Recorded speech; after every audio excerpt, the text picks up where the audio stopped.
রাজশাহীর বাজারে উঠতে শুরু করবে মৌসুমি এই ফল। বাগান মালিকরা বলছেন, তেমন বৃষ্টিপাত না হওয়ায় খরার কারণে এবার অনেক লিচু পরিপক্ক হওয়ার আগেই নষ্ট হয়ে গেছে। বর্ষা নাই এখন, এর লেগে নেচুটা সাইজ হয়নি। এমনি গাঁথনি কম, ফল কম, তারপরে যে করা আসছিল সে করাও মানে খরার কারণে আপনার নষ্ট হয়ে গেল।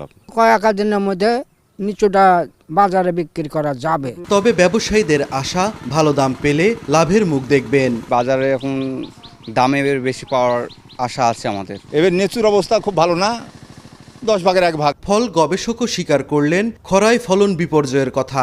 এখনও গাছে যে পরিমাণ লিচু আছে, টার্গেট মাত্রা পূরণ একটু কঠিন হবে।